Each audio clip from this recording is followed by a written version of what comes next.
एक ऐसी अद्भुत कहानी है जो मैं आज आपको ध्यानपूर्वक सुनाऊंगा और इसे सुनने के बाद आप ज्यादा सोचना, डरना और चिंता सब छोड़ देंगे और आपका मन खुशियों से और प्रसन्नता से भर जाएगा। तो चलिए आज की कहानी की शुरुआत करते हैं।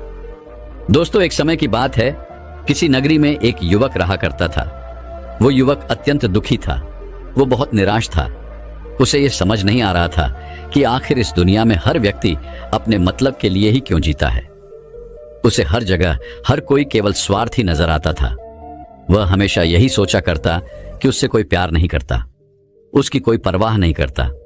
सब उससे मतलब के लिए अपने संबंध रखते हैं। मतलब खत्म हो जाते ही सब उसे अपने आप से दूर कर देते हैं। दोस्तों, हमारे जीवन में भी कुछ ऐसा ही होता है।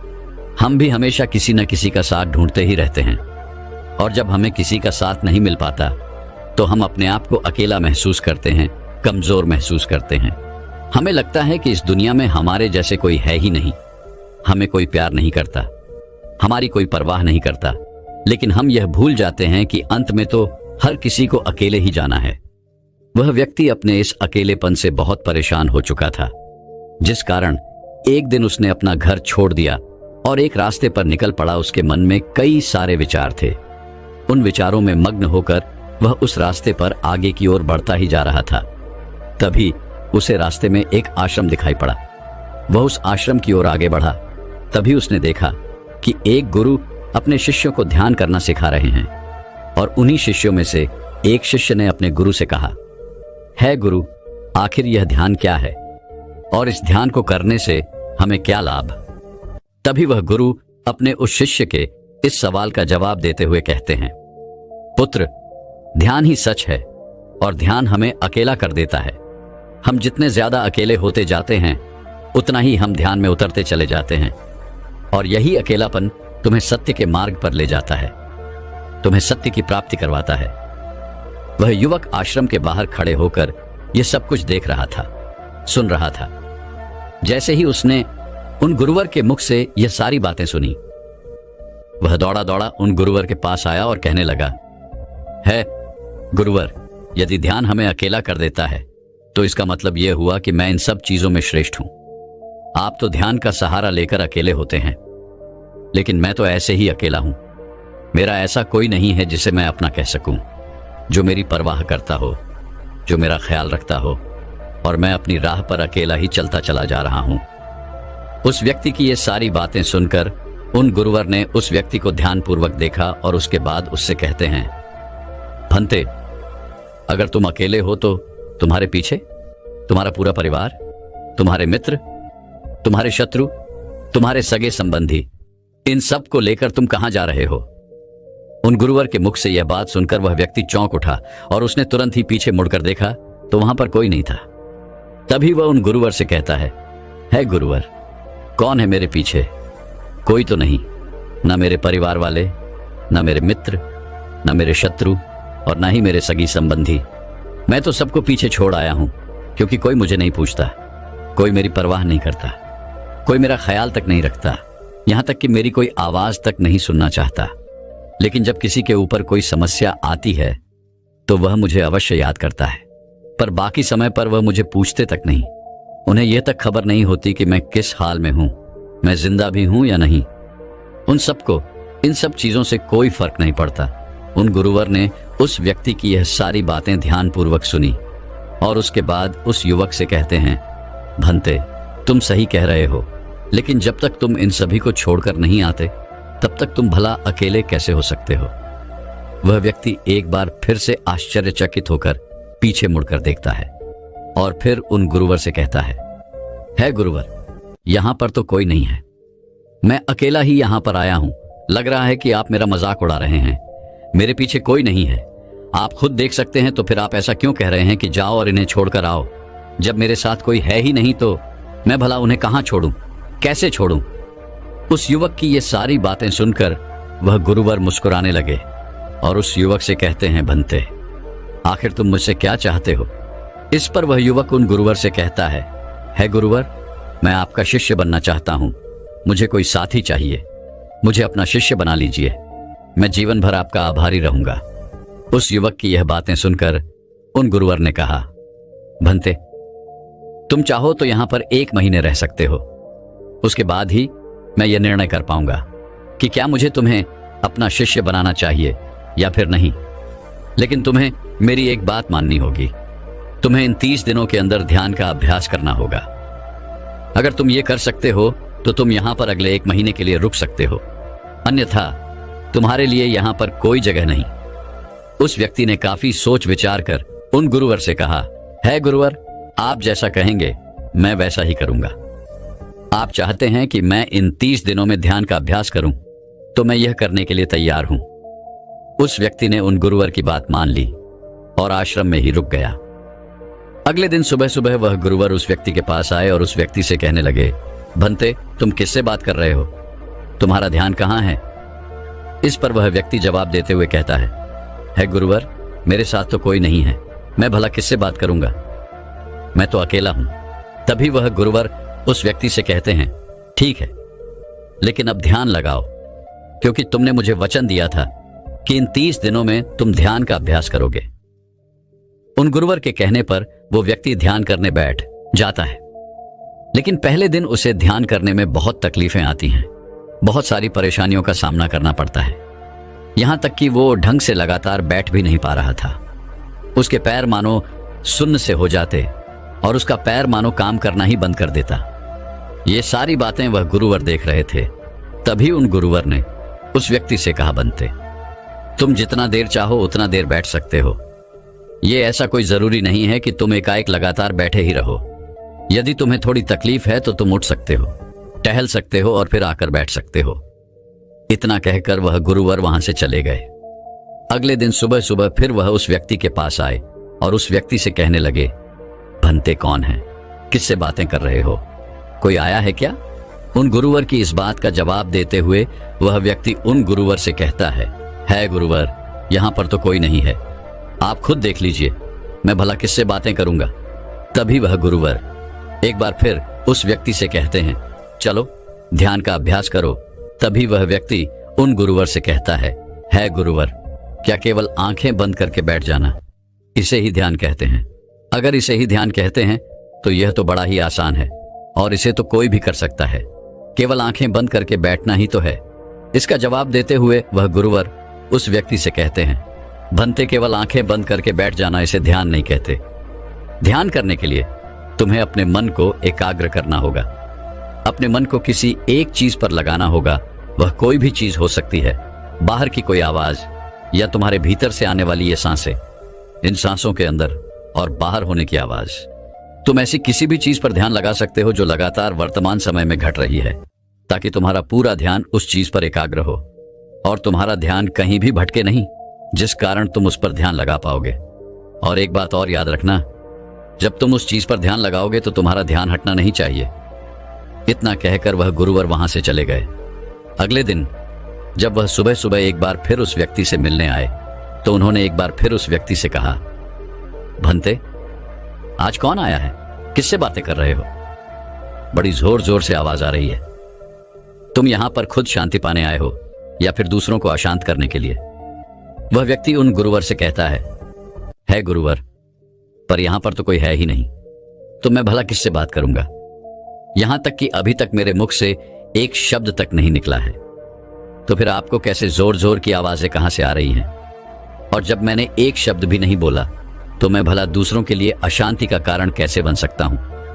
तभी वह गुरुवर उस व्यक्ति से कहते हैं, ठीक है, चलो ध्यान का अभ्यास करो। तभी वह व्यक्ति उन गुरुवर से कहता है गुरुवर, मेरा एक प्रश्न है, क्या मैं आपसे पूछ सकता हूं? तभी वह गुरुवर उस व्यक्ति से कहते हैं, पूछो, तुम्हें क्या पूछना है? तभी वह व्यक्ति उन गुरुवर से कहता है गुरुवर, आप कहते हैं किसी भी एक चीज पर ध्यान लगाओ, जो वर्तमान समय में घट रही हो उस पर अपना पूरा ध्यान लगा दो। लेकिन जब मैं अपनी सांसों पर या फिर किसी ऐसी चीज पर ध्यान लगाने का प्रयास करता हूं जो लगातार घट रही है, तो मेरा ध्यान लगातार नहीं रह जाता। मैं पल पल भटकता रहता हूं। कभी मुझे कुछ याद आने लगता है तो कभी मुझे कुछ और याद आने लगता है। वो पुरानी चीजें, वो पुरानी यादें मेरा पीछा नहीं छोड़ती।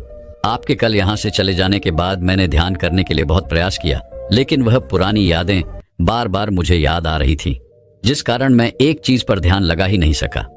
तो अब मुझे क्या करना चाहिए?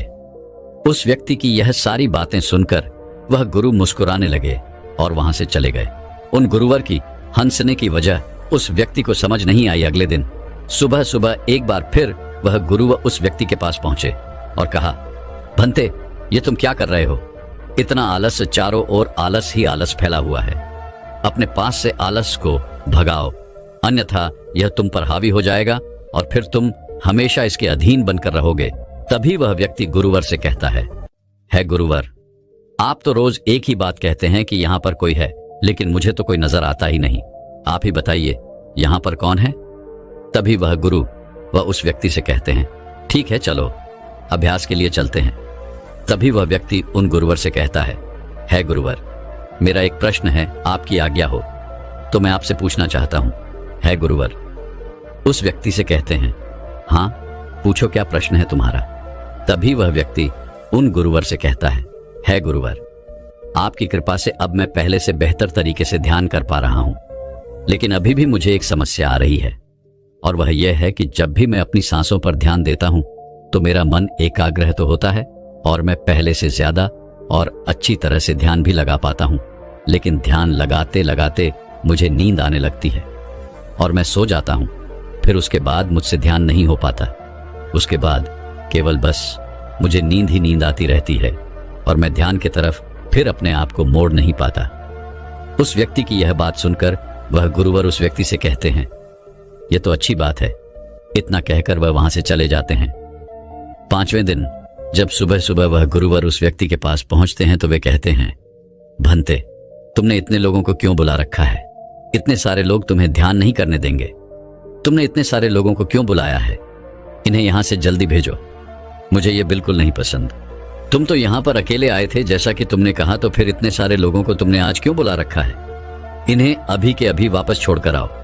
तभी वह व्यक्ति उन गुरुवर के बारे में मन ही मन ये सोचता है कि लगता है गुरुवर पागल हो चुके हैं। जब भी रोज आते हैं तो हमेशा एक ही बात कहते हैं कि यहां पर कोई है, लेकिन मुझे तो कोई नजर ही नहीं आता।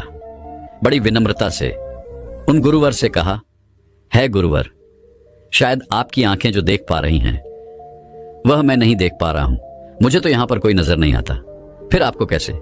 यहां पर लोग ही लोग नजर आ रहे हैं। फिर गुरुवर उस व्यक्ति से कहते हैं, अच्छा ठीक है, चलो अब ध्यान का अभ्यास करते हैं। तभी वह व्यक्ति उन गुरुवर से कहता है गुरुवर, मुझे ध्यान के वक्त नींद आती थी। जैसा कि मैंने आपको बताया था, उस पर तो मैंने नियंत्रण पा लिया, लेकिन अब जब भी मैं ध्यान करने बैठता हूं, किसी एक चीज पर अपना ध्यान केंद्रित करता हूं, तो मेरे मन में विचारों का सैलाब होता है। मानो विचारों की बाढ़ सी आ जाती है। इतने विचार तो आंख खोलकर भी मैंने कभी नहीं देखे होंगे, जितने की आंखें बंद करने के बाद मुझे नजर आते हैं। और इन विचारों में कुछ ऐसे विचार भी मेरे मन में आते हैं जिनके बारे में आज तक मैंने सोचा तक नहीं है। मुझे उनके बारे में कुछ भी नहीं पता। ये सब क्यों हो रहा है गुरुदेव? उन गुरुवर ने उस व्यक्ति की यह बात सुनकर उस व्यक्ति से कहा, अच्छा ऐसा हो रहा है। इतना कहकर वह गुरुवर वापस चले गए। अगले दिन सुबह सुबह वह गुरुवर एक डंडा लेकर उस युवक के पास पहुंचे और एक डंडा जड़ते हुए उस युवक से कहते हैं, मैंने तुम्हें पहले ही कहा है, इतने सारे लोग मुझे पसंद नहीं, तुम्हें इन्हें छोड़कर आना होगा। आखिर तुम रोज रोज इन्हें क्यों ले आते हो? इतनी भीड़ इकट्ठा करके तुम्हें क्या लाभ? आज के बाद यह यहां पर नहीं आने चाहिए। इस बात का ख्याल रखना। यदि आज के बाद यहां पर कोई भी नजर आया और तुम्हारी बक बक मुझे सुनाई पड़ी, तो मैं तुरंत ही तुम्हें इस आश्रम से निकाल दूंगा। तभी वह व्यक्ति बड़ी विनम्रता से उन गुरुवर से कहता है गुरुर, मुझे तो यह समझ नहीं आता कि मुझे कोई नजर ही नहीं आता, लेकिन आप रोज एक ही बात कहते हैं कि यहां पर मैंने भीड़ इकट्ठी कर रखी है। जिन लोगों को भी मैंने लाया है उन्हें मुझे छोड़कर आना होगा, लेकिन मैं आपसे हर रोज एक ही बात कहता हूं कि मुझे कोई नहीं नजर आता, ना ही मुझे कोई यहां पर दिखाई पड़ता है और ना ही मैं अपने मुख से एक शब्द भी निकालता हूं, लेकिन फिर भी आप कहते हैं कि आपको लोगों की आवाजें सुनाई पड़ रही हैं। तभी वह गुरुवर है उस व्यक्ति की इस बात का जवाब देते हुए कहते हैं, क्या तुम्हारे मित्र, तुम्हारे परिवार वाले, तुम्हारे सगे संबंधी, तुम्हारे शत्रु, तुम्हारी इच्छाएं, तुम्हारी वासनाएं, ये सब क्या तुमसे मिलने नहीं आते? वह व्यक्ति उन गुरुवर से कहता नहीं गुरुदेव, मुझसे कोई मिलने नहीं आता। मैं तो यहां पर अकेला ही आया था और अभी भी मैं अकेला ही हूं, मेरा कोई नहीं। तभी वह गुरु व क्रोधित होकर उस झंडे से उस व्यक्ति पर एक और प्रहार करते हैं और कहते हैं, अभी बैठो, अभी ध्यान लगाओ, और यदि तुम्हारे ध्यान में कोई भी आता है तो मुझे बताओ। वह व्यक्ति उन गुरुवर की बात मान लेता है और तुरंत ही ध्यान करने बैठ जाता है। कुछ देर तक तो वह काफी शांत रहता है, लेकिन कुछ देर बाद ही वह उन गुरुवर से कहता है गुरुदेव, मेरा भाई मुझसे मिलने आया है, साथ में मेरे पिताजी भी हैं। दोनों बहुत दुखी हैं क्योंकि मैं उन्हें छोड़कर यहाँ जो चला आया हूँ। मेरे भाई की तबीयत भी कुछ ठीक नहीं लग रही। वह मुझे बुला रहे हैं। मेरे बड़े भाई की पत्नी अर्थात मेरे भाभी मेरे बड़े भाई के साथ अच्छा व्यवहार नहीं कर रही, और तो और मेरी प्रेमिका भी आई हुई है। वह मुझसे पूछ रही है कि क्या तुम मुझसे शादी करोगे या फिर मैं किसी और से शादी कर लूं। वह भी बहुत दुखी नजर आ रही है। और इतना ही नहीं, मेरे कुछ मित्र भी पीछे खड़े हैं जिनसे मैंने कुछ कर्जे लिए थे। आज वो मुझसे अपना कर्जा मांगने आए हैं, मुझे धोखेबाज कह रहे हैं, मुझे अपशब्द बोल रहे हैं, और वो साथ में मेरे कुछ शत्रुओं को भी लाए हैं। लेकिन मेरे शत्रु मुझे मारना नहीं चाहते। वह तो यह कह रहे हैं कि तू तो पहले से ही मरा हुआ है, तुझे और क्या मारना।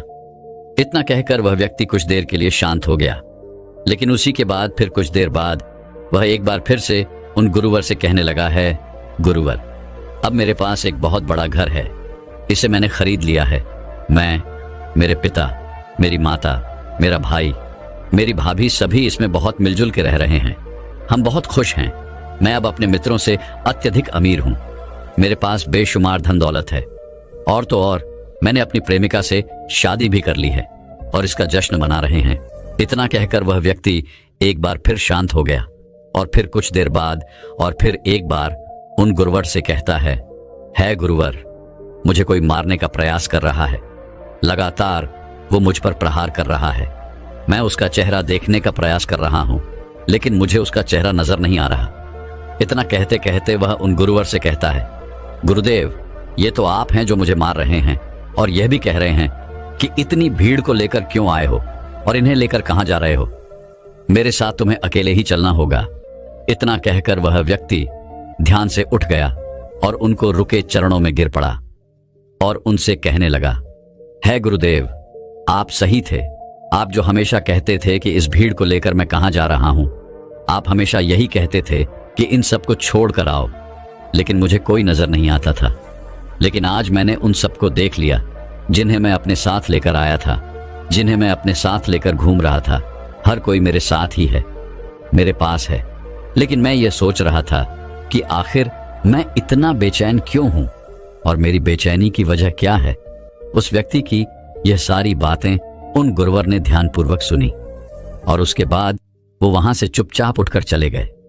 उसके बाद से वो गुरुवर उसके पास कभी नहीं आए।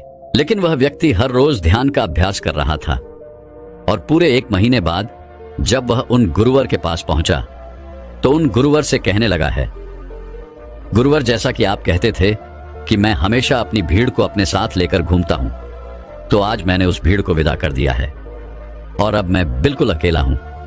मेरे साथ कोई नहीं, मेरे साथ आप भी नहीं है, यहां तक कि मैं खुद अपने साथ नहीं हूं।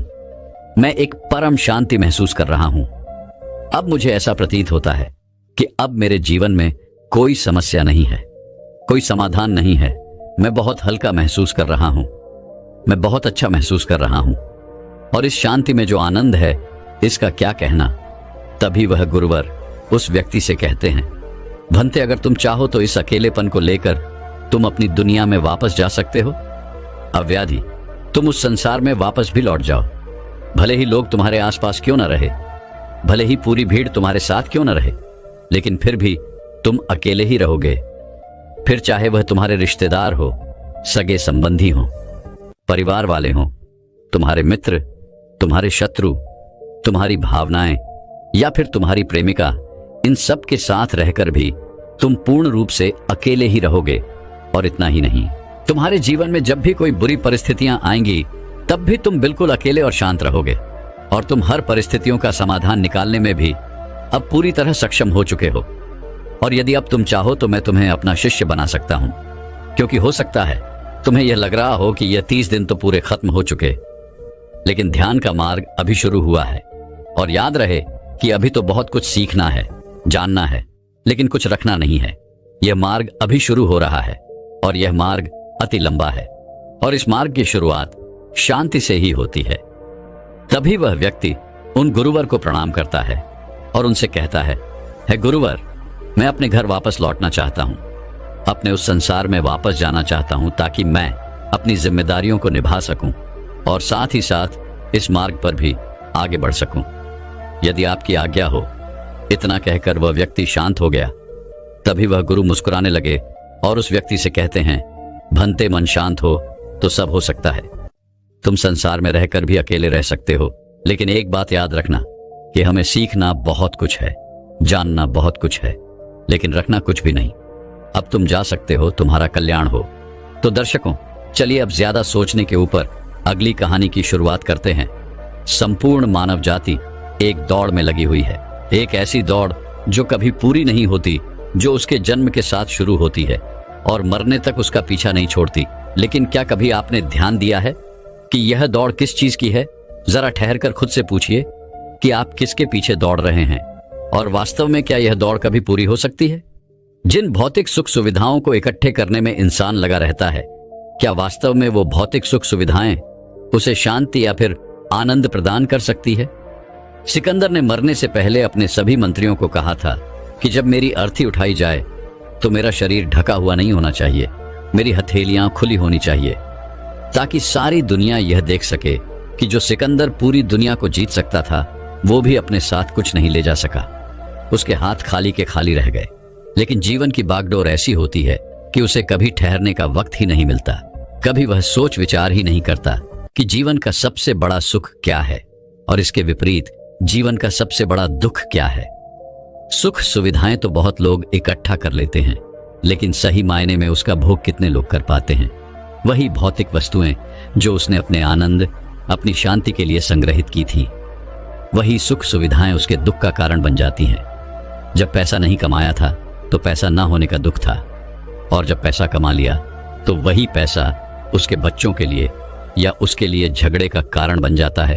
तो फिर कैसे सुख सुविधाएं, किन चीजों के पीछे आप भाग रहे हो? आज की जो कहानी मैं आप लोगों को सुनाने वाला हूं, उसमें आपको जीवन का सबसे बड़ा दुख और सबसे बड़ा सुख पता चलेगा। इससे पहले कि आप इस कहानी में खो जाएं, इस चैनल को सब्सक्राइब जरूर कर लें। तो चलिए कहानी शुरू करते हैं। अपनी गरीबी के दिन याद करके सेठ धनानंद की आंखों में आंसू आ गए। आज उसने जीवन में सब कुछ हासिल कर लिया था। सारी सुख सुविधाएं उसके पास थी। घर में नौकर चाकर थे, हजारों लोग उसके नीचे काम करते थे, जो उसकी एक आवाज पर उसके पास खड़े होते थे। लेकिन फिर भी आज सब कुछ हासिल कर लेने के बाद भी वो दुनिया में अपने आप को सबसे गरीब आदमी समझ रहा था। आखिरकार अपनी गरीबी के दिन याद करके उसकी आंखों में आंसू आ गए। उसके पास कुछ नहीं था, लेकिन तब भी वो प्रसन्न रहता था। लेकिन आज सब कुछ होने के बाद भी वो प्रसन्न नहीं था।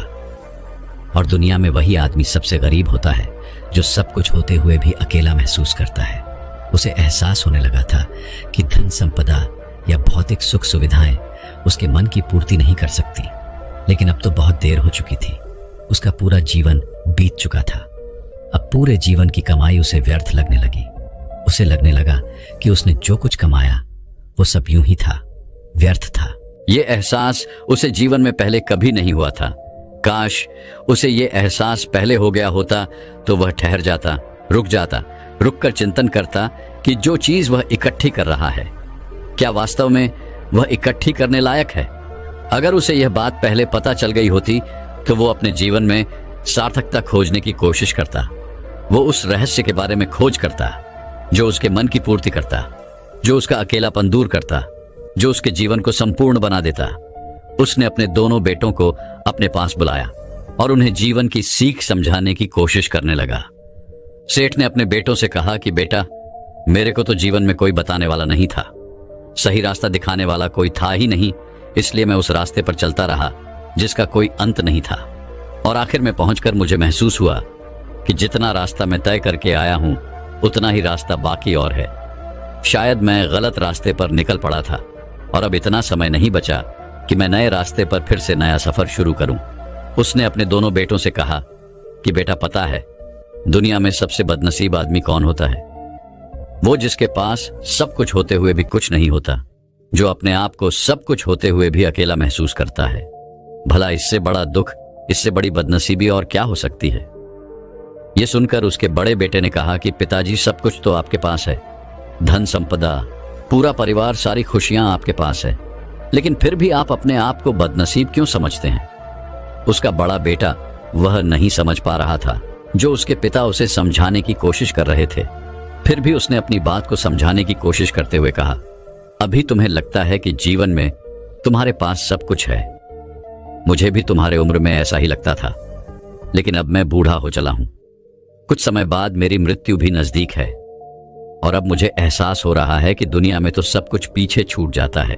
घर, परिवार, रुपया, पैसा, धन संपदा, सब कुछ यही रह जाता है और आखिर में मेरे साथ जाएगा क्या? क्या मैं दुनिया में सबसे अकेला इंसान नहीं हूं? क्या मैं दुनिया का सबसे बदनसीब आदमी नहीं हूं, जिसके पास सब कुछ होते हुए भी वह अपने साथ कुछ भी नहीं ले जा सकता? सेठ के बेटे ने सेठ से सवाल पूछा कि पिताजी, फिर दुनिया में क्या इकट्ठा करना चाहिए? ऐसे तो हर इंसान अकेला ही होता है। कौन इंसान इस दुनिया में भला ऐसा होता है जो अपने साथ इस दुनिया की सुख सुविधाएं या फिर अपना परिवार को साथ लेकर जाता है? सब लोग तो अकेले ही जाते हैं। फिर तो दुनिया में हर एक आदमी बदनसीब ही हुआ। यही सवाल सेठ के मन में भी उठ रहा था, लेकिन उसके खुद के पास इसका कोई जवाब नहीं था, तो वह अपने बेटे को भला इसका क्या उत्तर देता। इसीलिए उसने अपने बेटे से कहा कि बेटा, मैं खुद इस सवाल का जवाब तलाश रहा हूं। अगर एक आदमी के पास सब कुछ होते हुए भी वह अकेला है, उन भौतिक सुख सुविधाओं का वह भोग नहीं कर पा रहा है, तो वह सबसे बड़ा दुख हुआ। मैं मानता हूं दुनिया का सबसे बड़ा दुख यही है कि आपके पास सब कुछ होते हुए भी आप अकेलापन महसूस करो। लेकिन इसके विपरीत दुनिया का सबसे बड़ा सुख क्या हो सकता है? इस सवाल का जवाब तो मेरे बेटे मुझे भी नहीं पता। इसीलिए मैं यह चाहता हूं कि मेरे मरने से पहले जिस सवाल का जवाब मुझे नहीं मिला, वह जवाब तुम अपने जीवन में ढूंढो। और यकीन मानो, अगर तुमने अपने जीवन में इस सवाल का जवाब ढूंढ लिया तो तुम दुनिया के सबसे सुखी इंसान कहलाओगे। यह कहानी सुनाकर गुरु ने अपने शिष्यों से सवाल पूछा कि दुनिया में सबसे बड़ा सुख क्या होता है। सभी शिष्य ध्यानपूर्वक अपने गुरु की यह कहानी सुन रहे थे। संध्या का समय था। धीमी धीमी हवा चल रही थी, जिससे कि पेड़ की पत्तियां हिल रही थीं। आसमान में पक्षी सहचा रहे थे। सूर्य अस्त होने को आया था और सभी शिष्य अपने गुरु से इस सवाल का जवाब जानना चाहते थे। लेकिन इससे पहले ही गुरु ने अपने शिष्यों से सवाल पूछ लिया। इसका उत्तर देते हुए एक शिष्य ने कहा कि गुरुदेव, दुनिया में सबसे सुखी इंसान वही है जिसका शरीर सुखी है। अगर आपके शरीर में बीमारियां हैं तो आपके पास कितनी भी भौतिक सुख सुविधाएं हों, आपके लिए वो व्यर्थ है। और इसके विपरीत अगर आपका शरीर सुखी है, अगर आपका शरीर स्वस्थ है, तो चाहे आपके पास कुछ भी नहीं हो, लेकिन उसके बावजूद आप अपने जीवन में सुखी रहोगे। इसलिए संसार का सबसे बड़ा धन हमारा शरीर होता है। यह सुनकर दूसरे शिष्य ने उसका विरोध करते हुए कहा कि गुरुदेव, दुनिया में बहुत से लोग ऐसे हैं जिनका शरीर एकदम स्वस्थ है, लेकिन बावजूद इसके वो अपने जीवन में सुखी नहीं है। मैं मानता हूं कि जीवन में सबसे ज्यादा सुखी वही इंसान है जिसका मन सुखी है। गुरु ने अपने इस शिष्य से सवाल किया कि अच्छा ये बताओ कि मन को सुखी किस प्रकार किया जा सकता है। इसका जवाब देते हुए उस शिष्य ने कहा कि गुरुदेव, मन कभी भी संतुष्ट नहीं होता है। अगर हम किसी प्रकार मन को संतुष्ट करना सीख लें तो फिर हम किसी भी परिस्थिति में आनंद और शांति से रह सकते हैं। लेकिन समस्या यही होती है कि मन का भला कभी होता ही नहीं है। मन को चाहे कितना भी खिला दो, लेकिन उसकी भूख कभी पूरी नहीं होती। चाहे उसको कितना ही धन दे दो, लेकिन बावजूद इसका लालच बढ़ता ही जाता है। अब गुरु ने सभी शिष्यों को समझाना शुरू किया। गुरु ने कहा कि अज्ञानतावश मनुष्य कभी यह समझ नहीं पाता कि उसका मन हमेशा से खाली था, लेकिन व्यर्थ की चिंताएं, व्यर्थ के लक्ष्य अपने जीवन में बनाकर उसने अपने मन को बांध लिया। जिस मन की प्रवृत्ति हमेशा खाली रहने की थी, उसने उस मन को कूड़े कचरे से भर लिया। इसीलिए वह मन जो बचपन में हमेशा खाली रहता था, हर चीज में, हर खेल में आनंद ढूंढ लेता था, अकेले में भी आनंद पूर्वक, शांति पूर्वक रहता था। अब वही मन सब कुछ मिल जाने के बाद भी हमेशा दुखी रहता है। लेकिन अगर इंसान सिर्फ वर्तमान में रहना सीख ले, सिर्फ इतना सा होश प्रकट कर ले कि उसे हमेशा वर्तमान में रहना है, ना तो भविष्य की कल्पनाओं में, ना अतीत की यादों में, सिर्फ वर्तमान में, सिर्फ इस एक सूत्र से वो अपने पूरे जीवन को बदल सकता है। वर्तमान में रहकर सभी सूक्ष्म सुविधाओं का भोग करना, पूर्ण होश के साथ, पूर्ण आनंद के साथ हर एक चीज का भोग करना, सिर्फ यही जीवन को सुखी बना सकता है। हम हर चीज को, हर काम को, हर रिश्ते को आधे अधूरे मन से निभाते हैं। जैसे कि खाना खाते समय हमारा दिमाग कहीं रहता है, हमारा शरीर कहीं रहता है, और इसीलिए जब शरीर और मन में दूरी पैदा होती है तो उससे तनाव पैदा होता है। अगर आपका शरीर और आपका मन और मस्तिष्क सभी एक जगह पर संगठित होना सीख लें, तो फिर आप अपने जीवन में उस शांति, उस आनंद का एहसास कर पाएंगे जो बड़े बड़े योगी पहाड़ों में तपस्या करके प्राप्त करते हैं। लेकिन इसके लिए जीवन में ज्ञान के प्रकाश का उदय होना बहुत आवश्यक है, क्योंकि अज्ञानता में आप अपने मन को कभी नहीं समझ पाएंगे। मन को समझना इस दुनिया का सबसे कठिन कार्य होता है। अगर आप अपने मन को जबरदस्ती वर्तमान में खींच कर लाने की कोशिश करेंगे तो आप बहुत जल्दी परेशान हो जाएंगे। ये कार्य बड़े धीरे धीरे, बड़ी निष्ठा और प्रेम के साथ किया जाता है, बड़े संयम के साथ किया जाता है। अगर आप इसको जबरदस्ती करने की कोशिश करेंगे तो आप तनाव में आ जाएंगे, आप बहुत जल्दी हार मान लेंगे। इसलिए कदम कदम पर आगे बढ़ा जाए तब मंजिल सामने ही है। और यह कहकर गुरु ने सभी शिष्यों से कहा कि अब हम ध्यान करेंगे। ध्यान करने से मनुष्य का मन, उसका मस्तिष्क वर्तमान में स्थापित होना सीख जाता है। धीरे धीरे प्रतिदिन ध्यान का अभ्यास करने से वह उस आनंद और शांति का अनुभव कर पाता है जो सांसारिक वस्तुओं में कहीं नहीं मिलता, जो किसी भौतिक सुख सुविधा में नहीं मिलता। और इसके बाद सभी शिष्य अपने गुरु के साथ ध्यान में लीन हो गए। दोस्तों, मैं उम्मीद करता हूं कि यह कहानी सुनने से आपके जीवन में अच्छे बदलाव आए होंगे। आपको इस वीडियो से क्या सीखने मिला ये कमेंट करके जरूर बताएं, और अपने परिवार, दोस्तों या आपके करीबी इंसान के साथ ये कहानी शेयर करके उन्हें भी इस ज्ञान से